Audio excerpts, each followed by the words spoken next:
Hi, my name is Brittany Panarone, and I'm going to tell you a story about how I was diagnosed with Lyme disease, which subsequently led to Bell's palsy. A little bit about myself. I'm a 27-year-old nursing student living in Connecticut. I'm in my second year and expected to graduate May 1st, which is why I'm taking this course. I am hoping that I will get a job as a pediatric nurse or hopefully in the neonatal setting. So the story that I'm going to tell you is when I was 13 years old and I was on vacation with my family and I was diagnosed with Lyme disease. It started off as a regular vacation, everything was great, we were having a wonderful time, and then one evening I came down with a very high fever, pain behind my ears, muscle aches, and just an overall sense of feeling not great. My family decided it was probably best that we came home early, in which we went to the doctors, and the doctors diagnosed me with the flu. They said that there was nothing that they can do, just to rest and hydrate, and I will eventually get better. They did not think of Lyme disease, they did not tell me side effects to look for, but I did have the presenting factors. One morning, I woke up about 2 days later, and the right side of my face was paralyzed. Being 13 years old, that was very scary for me, and I ran down the stairs to my mom, and my mom knew that Bell's palsy was a sign of Lyme disease. And since we live in a heavily wooded area, that would have been a very probable outcome. So what my mom did was we looked all over my body and we found that I had a bullseye rash on the back of my leg, which is the hallmark sign of Lyme disease. The doctors diagnosed me and it was confirmed that I did have Lyme disease, and I was put on antibiotics, and they told me that the Bell's palsy will eventually go away. That's typically what happens for most people. That is not what happened in my case. I am now 27 and I still have residual effects of the Bell's palsy.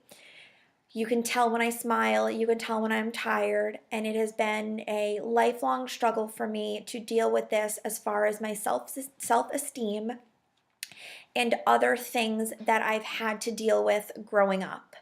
Being a girl, you're very self-conscious, especially being an adolescent, and the last thing that I wanted was to be different from anyone else. It took a lot of doctor's appointments, surgical appointments, going out of state for every one of the doctors to just say that there's really not much that I can do, and that I am very lucky because on a scale of 1 to 10, my case is only about a 2, and there are people that live with cases being an 8 to a 10. So it was just something that I knew that I had to get over and I had to deal with. And luckily, as I got older, the effects went down, but me personally and my close family, I still notice it every day, and it is something that I struggle with every day.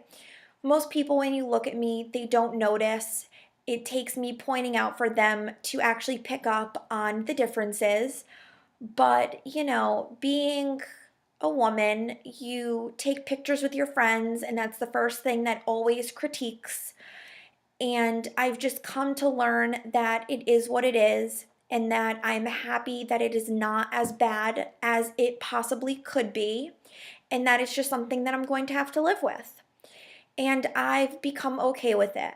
It took me a while to get there, but I am happy to say that I do not mind the way that I look, and I feel as though everyone is different and we all have our little quirks, and it is something that this is, what I have.